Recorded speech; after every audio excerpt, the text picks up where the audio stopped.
धर्म कर्म के पुण्य से जग में होए उत्थान। उत्पन्ना एकादशी देती हरि मुक्ति महान। हरि नाम की महिमा अपरंपार, जो मन हर्षावे। उत्पन्ना व्रत कथा सुन जीवन धन्य बनावे। जय माता रानी। दोस्तों, मैं सीमा आप सभी का स्वागत करती हूँ आपके अपने चैनल राधा कृष्ण ऑफिशियल में। उम्मीद करती हूँ आप लोग बहुत अच्छे होंगे। तो ये बताने के लिए कमेंट बॉक्स में जय श्री विष्णु जरूर लिखिएगा।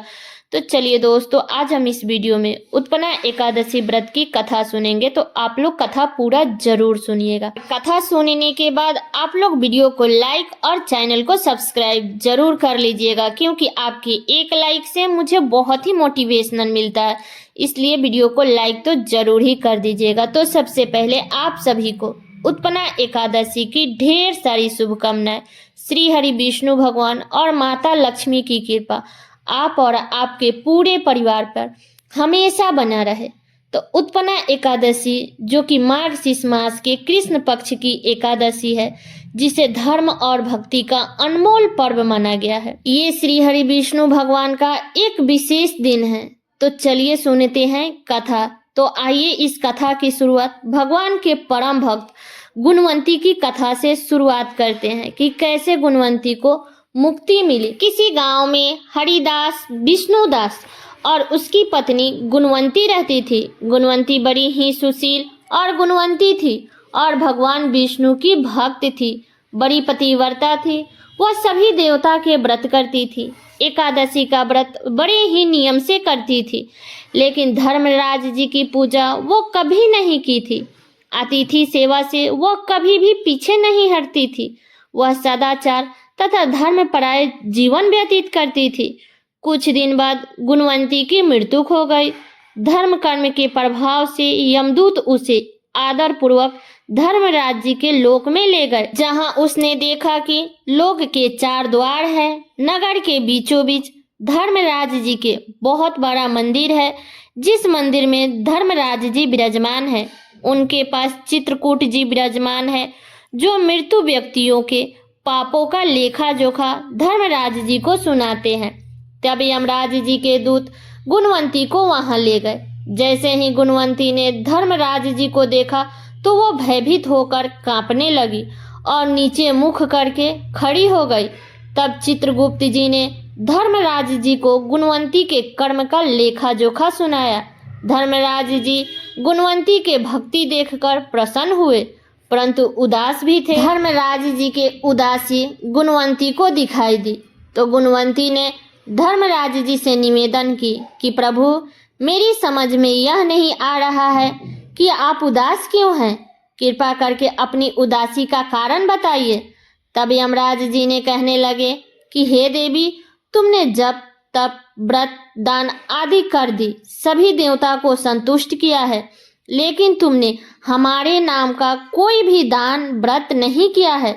तब यह सब सुनकर गुणवंती ने कहा कि मेरी अपराध क्षमा करें। मैं आपके उपासना की विधि नहीं जानती। मुझे कृपा करके इसका कोई उपाय बताइए, जिससे मनुष्य को आपकी कृपा का पात्र बनने का अवसर प्राप्त करे। तब धर्मराज जी ने कहने लगे कि सूर्य भगवान के उत्तरायण में जाते ही जो महापुण्य मकर संक्रांति आती है, उसी दिन से मेरी पूजा करनी चाहिए। इस प्रकार साल भर मेरी कथा सुनने से, पूजा आदि करके दान पुण्य देने से व्यक्ति सभी प्रकार के दुखों से मुक्त हो जाता है और फिर वह व्यक्ति सदा सुखी रहता है। यह सुनकर गुणवंती ने धर्मराज जी से प्रार्थना करी कि हे प्रभु, अगर ऐसी बात है तो इन यमदूतों से छुड़ाकर मुझे संसार में फिर से वापस भेज दीजिए, जिससे मैं आपकी कथा का प्रचार कर सकूं। गुणवंती का यह प्रार्थना सुनकर धर्मराज जी ने उसे धरती लोक पर वापस जाने की आदेश दे दी। उसी समय गुणवंती के मृतक शरीर में प्राण वापस आ गए। इसके बाद गुणवंती ने अपने पति और पुत्र को धर्मराज जी की सारी बातें बता दी। तब गुणवंती ने अपने पति और पुत्रों के साथ मकर संक्रांति के दिन से धर्मराज जी की पूजा पूरे विधि विधान से करना शुरू कर दिया तथा कथा सुनने लगी और साथ में दान पुण्य करने भी शुरू कर दिया। इस प्रकार गुणवंती ने साल भर कथा सुनी। जब सभी सुखों को भोगने के बाद जब मृत्यु को प्राप्त हुई, तब सभी देवताओं ने गुणवंती का आदर सत्कार किया और तब गुणवंती को वैकुंठ की प्राप्ति हुई। अब चलिए सुनते हैं उत्पन्ना एकादशी व्रत की कथा। युधिष्ठिर कहने लगे कि हे भगवान, आपने हजारों यज्ञ और लाखों गौदान को भी एकादशी व्रत के बराबर नहीं बताया, सो यह तिथि सब तिथियों से उत्तम कैसे हुई, बताइए। तब भगवान कहने लगे कि हे युधिष्ठिर, सतयुग में मूर नाम का एक दैत्य उत्पन्न हुआ। वह बड़ा ही बलवान और भयानक था। उस प्रचंड दैत्य ने इंद्र आदि, वसु, वायु, अग्नि आदि सभी देवताओं को पराजित करके भगा दिया। तब इंद्र सहित सभी देवताओं ने भयभीत होकर भगवान शिव से सारा वृतांत कहा और बोला कि हे कैलाशपति, मूर दैत्य से भयभीत होकर सब देवता मृत्युक लोक में फिर रहे हैं। तब भगवान शिव ने कहा कि हे देवताओं, तीनों लोकों के स्वामी, भक्तों के दुखों का नाश करने वाले भगवान विष्णु की शरण में जाओ, वही तुम्हारे दुखों को दूर कर सकते हैं। शिव जी के ऐसे वचन सुनकर सभी देवता क्षीर सागर में पहुंचे। वहां भगवान विष्णु को शयन करते देख हाथ जोड़कर उनकी स्तुति करने लगे और कहने लगे कि आपको बारंबार नमस्कार है। देवताओं के रक्षा करने वाले मधुसूदन, आपको नमस्कार है। आप हमारी रक्षा करें। दैत्यों से भयभीत होकर हम सब आपकी शरण में आए हैं। आप इस संसार के कर्ता, माता, पिता, उत्पत्ति और पालन करता है और संहार करने वाले हैं। सबको शांति प्रदान करने वाले हैं। आकाश और पाताल भी आप ही हैं। सबके पितामह ब्रह्मा, सूर्य, चंद्रमा, अग्नि, सामग्री, होम, आहुति, मंत्र, तंत्र, जप, यज्ञ, कर्म, कर्ता, भोक्ता भी आप ही हैं। आप सर्वव्यापी हैं। आपके सिवा तीनों लोकों में चर तथा अचर कुछ भी नहीं है। हे भगवान, दैत्य ने हमको जीतकर स्वर्ग से भगा दिया है और हम सब देवता इधर उधर भागे भागे फिर रहे हैं। आप उन दैत्यों से हम सबकी रक्षा करें। इंद्र के ऐसे वचन सुनकर भगवान विष्णु कहने लगे कि हे इंद्र, ऐसा मायावी दैत्य कौन है जिसने सब देवताओं को जीत लिया है? उसका नाम क्या है? उसमें कितना बल है और वह किसके आश्रम में है तथा उसका स्थान कहाँ है? यह सब मुझसे कहो। भगवान के ऐसे वचन सुनकर इंद्र बोले, भगवान, प्राचीन समय में एक नंदी जंघ नामक राक्षस था। उसके महापराक्रमी और लोक विख्यात मूर नाम का एक पुत्र हुआ। उसकी चंद्रवती नाम की नगरी है। उसी ने हम सभी देवताओं को स्वर्ग से निकालकर वहां अपना अधिकार जमा लिया है।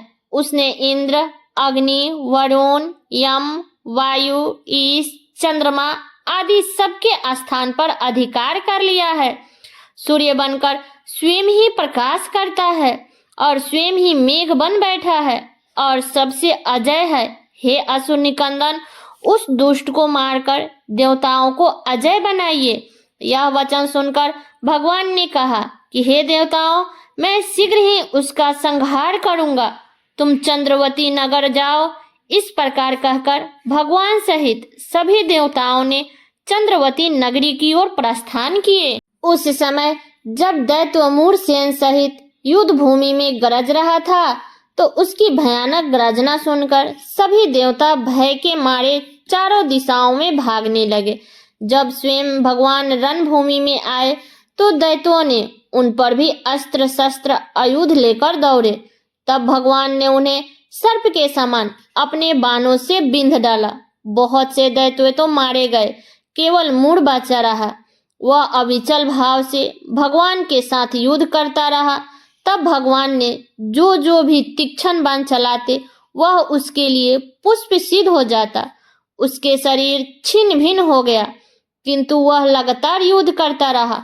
दोनों के बीच मल्ल युद्ध हुआ। 10,000 वर्ष तक उनका युद्ध चलता रहा, किंतु मूर नहीं हारा। थककर भगवान बद्रिका आश्रम चले गए। वहां हेमवती नामक सुंदर गुफा थी, उसी में विश्राम करने लगे। भगवान उसके अंदर प्रवेश कर गए। यह गुफा 12 योजन लंबी थी और उसका एक ही द्वार था। तब वहां विष्णु भगवान वहां योग निद्रा की गोदी में सो गए। मूड भी पीछे पीछे आ गया और भगवान को मारने के लिए उद्धत हुआ। तभी भगवान के शरीर से उज्जवल क्रांतिमय रूप वाली देवी प्रकट हुई। देवी ने राक्षस मूर को ललकारा और युद्ध किया और उसे तत्काल मौत के घाट उतार दिया। तब श्री हरि ने जब योग निद्रा के गोदी से उठे तो सब बातों को जानकर उस देवी से कहा कि आपका जन्म एकादशी के दिन हुआ है। आप उत्पन्ना एकादशी के नाम से पूजित होंगे।